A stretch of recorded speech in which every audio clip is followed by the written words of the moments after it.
ನಮಸ್ಕಾರ, ನಾನು ನಿಮ್ಮ ಕಿರಿಕೀರ್ತಿ. ನೋಡ್ತಾ ಇದ್ದೀರಾ ಸ್ಪೀಡ್ ಪ್ಲಸ್ ಕರ್ನಾಟಕ. ಇವತ್ತು ಇತಿಹಾಸದಲ್ಲಿ ಒಂದು ಬಹಳ ದೊಡ್ಡ ದಿನ ನಮಗೆ. 500 ವರ್ಷದ ಕನಸು, ಹಿಂದೂ ಭಕ್ತಾದಿಗಳ, ಹಿಂದೂಗಳ ಒಂದು ಆಸೆ ಇವತ್ತು ನೆರವೇರ್ತಾ ಇದೆ. ಅದು ಅಯೋಧ್ಯೆಯಲ್ಲಿ ರಾಮ ಮಂದಿರ ನಿರ್ಮಾಣ ಆಗಿ ಶ್ರೀರಾಮರ ವಿಗ್ರಹದ ಪ್ರಾಣ ಪ್ರತಿಷ್ಠಾಪನೆ ಇವತ್ತು ನಡೀತಾ ಇದೆ. ನಿಜಕ್ಕೂ ಇಡೀ ದೇಶ ಸಂಭ್ರಮದಲ್ಲಿದೆ. ಎಲ್ಲರೂ ಇದನ್ನು ಏನೋ ಒಂಥರ ಮನೆಯ ಹಬ್ಬ, ಜಾತ್ರೆ ಅನ್ನೋ ಥರ ಆಚರಿಸ್ತಾ ಇದ್ದಾರೆ. ಆದರೆ ಟೆಂಪಲ್ ಏನೋ ನಿರ್ಮಾಣ ಮಾಡ್ತಾ ಇದ್ದಾರೆ. 77 ಎಕರೆ ಜಾಗದಲ್ಲಿ ಏನೇನೆಲ್ಲ ಆಗ್ತಾ ಇದೆ. ಅದ್ಭುತವಾದ ಗೋಪುರ ಎದ್ದು ನಿಂತಿದೆ. 51 ಇಂಚಿನ ಬಾಲರಾಮರ ವಿಗ್ರಹವನ್ನು ನೀವು ನೋಡಿದ್ದೀವಿ. ಏನೇನಿದೆ ಹಾಗಾದರೆ ಅಯೋಧ್ಯೆಯಲ್ಲಿ? ನಿಮಗೆ ಗೊತ್ತಿರಲಿ, ಅಯೋಧ್ಯೆಯ ರಾಮ ಮಂದಿರ ಏನಿದೆ ಅದು ಸಾಮಾನ್ಯ ಮಂದಿರಗಳ ಹಾಗೆ ಅಲ್ಲ, ಎಲ್ಲ ಮಂದಿರಗಳ ಹಾಗೆ ಅಲ್ಲ. ಅದಕ್ಕೆ ಬಿಡಿ, ಪ್ರೊಟೆಕ್ಷನ್ನು, ಸೆಕ್ಯೂರಿಟಿ ಅಂತ ಬಂದರೆ ನೆಕ್ಸ್ಟ್ ಲೆವೆಲ್ಲು. ಅದರ ಆಚೆಗೆ ಆ ಮಂದಿರವನ್ನು ಕಟ್ಟಬೇಕಾದ್ರೆ ಅಂದರೆ 1800 ಕೋಟಿ ಖರ್ಚು ಮಾಡಿ ಕಟ್ತಾ ಇದ್ದಾರೆ ಅಂತಂದರೆ ಎಷ್ಟು ಆಲೋಚನೆಗಳಾಗಿರುತ್ತೆ, ಎಷ್ಟು ನಿರ್ಧಾರಗಳನ್ನು ತಗೊಂಡಿರ್ತಾರೆ, ಎಷ್ಟು ಥಿಂಕ್ ಮಾಡಿರ್ತಾರೆ, ಯಾವ್ಯಾವ ತಂಡಗಳೆಲ್ಲ ವರ್ಕ್ ಮಾಡಿರುತ್ತೆ. ಅದೇನು ಸಾಮಾನ್ಯ ವಿಚಾರ ಅಲ್ಲ. 1800 ಕೋಟಿ ರೂಪಾಯಿ ಟೋಟಲ್ ವೆಚ್ಚ. ಇವತ್ತು ಕನ್ನಡಪ್ರಭದಲ್ಲಿ ಒಂದು ಡಿಟೇಲ್ಡ್ ಒಂದು ಆರ್ಟಿಕಲ್ ಇತ್ತು. ನನಗೆ ಅದನ್ನ ಮಾಹಿತಿಗಳನ್ನು ನೋಡಿದಾಗ ಅನ್ನಿಸ್ತು, ಆಯಿತು ನಿಮ್ಮ ಜೊತೆಗೆ ಅದನ್ನು ಹಂಚ್ಕೋಬೇಕು ಅಂತ. ಅಲ್ಲೊಂದಿಷ್ಟು ಮಾಹಿತಿ ಇದೆ, ಅದನ್ನು ನಿಮ್ಮ ಎದುರುಗಡೆ ಹಾಗೆ ಇಡ್ತೀನಿ ನಾನು. ರಾಮ ಮಂದಿರ ಕಾಂಪ್ಲೆಕ್ಸ್ನ ಒಟ್ಟು ವಿಸ್ತೀರ್ಣ ಅಂದರೆ ಈ ಟೆಂಪಲ್ ಹೊರತುಪಡಿಸಿ ಟೋಟಲ್ 71 ಎಕರೆ ಪ್ರದೇಶದಲ್ಲಿ ಒಂದು ಕಾಂಪ್ಲೆಕ್ಸ್, ರಾಮ ಮಂದಿರ ಕಾಂಪ್ಲೆಕ್ಸ್ ಅಂತ. ಅಲ್ಲಿ ಬೇರೆ ಬೇರೆ ದೇವಸ್ಥಾನಗಳು, ಮಳಿಗೆಗಳು, ಅದು ಇದು ಎಲ್ಲವೂ ಇರುತ್ತಲ್ಲ. ಆ ಕಾಂಪ್ಲೆಕ್ಸ್ನ ಒಟ್ಟು ವಿಸ್ತೀರ್ಣ ಬಂದು 71 ಎಕರೆ. ಒಟ್ಟು ರಾಮ ಮಂದಿರ ನಿರ್ಮಾಣದ ಅಂದಾಜು ವೆಚ್ಚ 1800 ಕೋಟಿ ರೂಪಾಯಿ ಅಂದಾಜು ವೆಚ್ಚ. ನಿರ್ಮಾಣಕ್ಕೆ ಬಳಕೆಯಾಗಿರುವ ಒಟ್ಟು ಶಿಲೆ 21 ಲಕ್ಷ ಘನ ಅಡಿ. ಪವಿತ್ರ ರಾಮ ಮಂದಿರದ ಒಟ್ಟು ಎತ್ತರ ಅಂದರೆ ಈಗ ಏನಿವತ್ತು ಪ್ರಾಣ ಪ್ರತಿಷ್ಠಾಪನೆ ಆಗ್ತಾ ಇದೆ, ಆ ಒಂದು ರಾಮ ಮಂದಿರ ಇದೆಯಲ್ಲ, ಆ ರಾಮ ಮಂದಿರದ ಎತ್ತರ, ಹೈಟು 161 ಫೀಟ್ ಅಂದರೆ 161 ಅಡಿ. ದೇವಸ್ಥಾನದ ಒಟ್ಟು ಉದ್ದ 380 ಅಡಿ. ದೇವಸ್ಥಾನದ ಒಟ್ಟು ಅಗಲ 250 ಅಡಿ. ರಾಮನ ದರ್ಶನ ಪಡೆಯಲು ಇರುವ ದೂರ ಅಂದರೆ ಈ ಮೂರ್ತಿ ಇದೆಯಲ್ಲ, ಮೂರ್ತಿಯಿಂದ ಒಬ್ಬ ಭಕ್ತ ನೋಡೋದು ಎಷ್ಟು ದೂರದಲ್ಲಿ ಅಂತಂದರೆ 51 ಇಂಚಿನ ಆ ಮೂರ್ತಿಯನ್ನು 25 ಅಡಿ ದೂರದಿಂದ ದರ್ಶನ ಪಡಿಬಹುದು.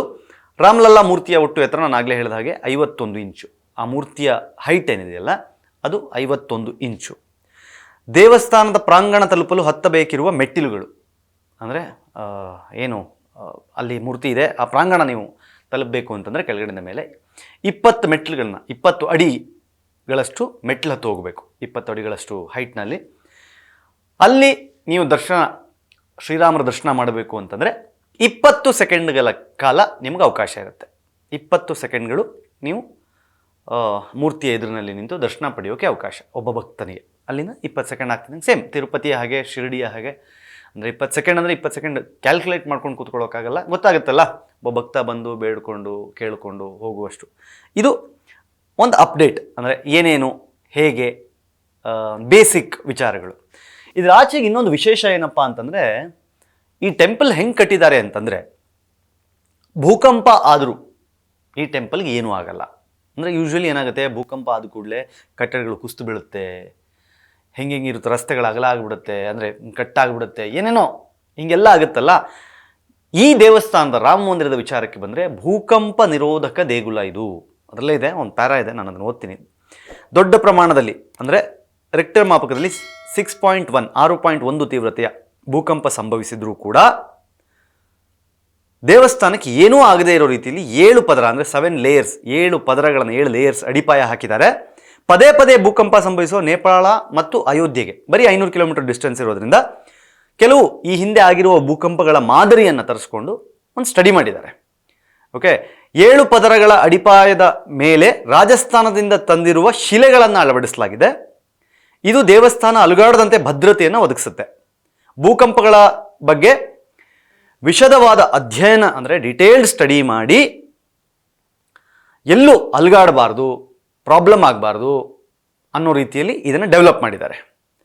ಭಾರತದಲ್ಲಿ ಇಲ್ಲಿ ತನಕ ಆಗಿರೋ ಬೇರೆ ಬೇರೆ ಭೂಕಂಪಗಳೇನಿದೆ ಅಥವಾ ಈ ಅಯೋಧ್ಯೆಯ ಸುತ್ತಮುತ್ತ ಅಂದರೆ ಇರೋದ್ರಲ್ಲೇ ಹತ್ತಿರದಲ್ಲಿ ಆದಂತಹ ಭೂಕಂಪಗಳಿಗೆ ಈ ದೇವಸ್ಥಾನ ಏನೂ ಮಾಡೋಕ್ಕಾಗಲ್ಲ. ಆ ಭೂಕಂಪಕ್ಕೆಲ್ಲ ಇದು ಬಗ್ಗಲ್ಲ.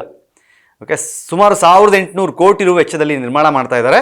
ಚೆನ್ನೈ IIT ತಜ್ಞರ ಸಲಹೆಯ ಮೇರೆಗೆ ಭೂಕಂಪದಿಂದ ರಕ್ಷಣೆ ಒದಗಿಸಲು ಸುಮಾರು 21 ಮೀಟರ್ ಆಳದ ಅಡಿಪಾಯವನ್ನು ನಿರ್ಮಾಣ ಮಾಡಲಾಗಿದ್ದು ಇದರಲ್ಲಿ 47 ಫ್ಲೋರ್ಗಳ ಬೇಸ್ಮೆಂಟ್ ಅಳವಡಿಸಲಾಗಿದೆ.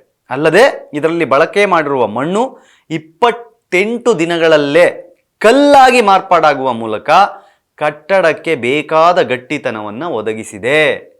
ಆದ್ದರಿಂದ ರಿಕ್ಟರ್ ಮಾಪಕದಲ್ಲಿ 6.1 ತೀವ್ರತೆಯ ಭೂಕಂಪ ಆದರೂ ಸಹಿತ ಈ ನಮ್ಮ ರಾಮ ಮಂದಿರಕ್ಕೆ ಏನೂ ಆಗಲ್ಲ. ಆ್ಯಂಡ್ ಇನ್ನೊಂದೇನು ಸಂತೋಷದ ವಿಚಾರ ಅಂತಂದರೆ ಇದಕ್ಕೆ ಆಯಸ್ಸು ಸಾವಿರಾರು ವರ್ಷಗಳ ಆಯಸ್ಸಿದೆ. ಯಾಕಂದರೆ ಆ ಥರದ ಟೆಕ್ನಾಲಜಿಯನ್ನು ಯೂಸ್ ಮಾಡಿ ಸಾವಿರಾರು ವರ್ಷಗಳಾದ ಮೇಲೂ ಹೀಗೆ ಗಟ್ಟಿಯಾಗಿ ನಿಂತಿರುವಂತೆ ಇದನ್ನು ಮಾಡಿದ್ದಾರೆ. ಆ್ಯಂಡ್ ನಿಮ್ಗೆ ಗೊತ್ತಿರಲಿ, ಈ ಹಿಂದೆ ಇದ್ದಂತಹ ಶ್ರೀರಾಮ ಮಂದಿರ ಏನಿತ್ತು ಅದರಲ್ಲಿ ಲೋಹ ಮತ್ತು ಸಿಮೆಂಟ್ ಬಳಸಿರಲಿಲ್ಲ ಅನ್ನುವ ಕಾರಣಕ್ಕೆ, ಅಂದರೆ ಯಾವುದೇ ಮೆಟಲ್ ಅಥವಾ ಸಿಮೆಂಟನ್ನು ಬಳಸಿಲ್ಲ ಅನ್ನುವ ಕಾರಣಕ್ಕೆ ಈ ರಾಮ ಮಂದಿರದ ಏನು ಕಟ್ಟಡ ಏನಿದೆ ಇದಕ್ಕೂ ಸಹಿತ ಯಾವುದೇ ರೀತಿಯ ಸಿಮೆಂಟ್ ಮತ್ತು ಲೋಹವನ್ನು ಬಳಸದೆ ಈ ಒಂದು ರಾಮ ಮಂದಿರವನ್ನು ನಿರ್ಮಾಣ ಮಾಡಲಾಗಿದೆ. ಇವತ್ತು ರಾಮ ಮಂದಿರದ ಬಗ್ಗೆ ಮತ್ತೊಂದಿಷ್ಟು ಮಾಹಿತಿಗಳನ್ನು, ಅಯೋಧ್ಯೆಯ ಬಗ್ಗೆ ಒಂದಷ್ಟು ಮಾಹಿತಿಯನ್ನು, ರಾಮ ಮೂರ್ತಿಯ ಬಗ್ಗೆ ಒಂದಷ್ಟು ಮಾಹಿತಿಯನ್ನು, ರಾಮರ ಬಗ್ಗೆ ಒಂದಿಷ್ಟು ಮಾಹಿತಿಯನ್ನು ನಾನು ನಿಮಗೆ ಹಂಚ್ಕೊಳ್ತಾ ಹೋಗ್ತೀನಿ. ನಮ್ಮ ತಂಡ ನಿಮ್ಮ ಜೊತೆ ಹಂಚ್ಕೊಳ್ತಾ ಹೋಗುತ್ತೆ. ನೋಡ್ತಾ ಇರಿ ಸ್ಪೀಡ್ ಪ್ಲಸ್ ಕರ್ನಾಟಕ, ಯಾಕಂದರೆ ಇದು ನಿಮ್ಮಿಂದ ನಿಮಗಾಗಿ ನಿಮಗೋಸ್ಕರ. ಮತ್ತೆ ಸಿಗ್ತೀನಿ. ನಮಸ್ಕಾರ. Speed plus Karnataka.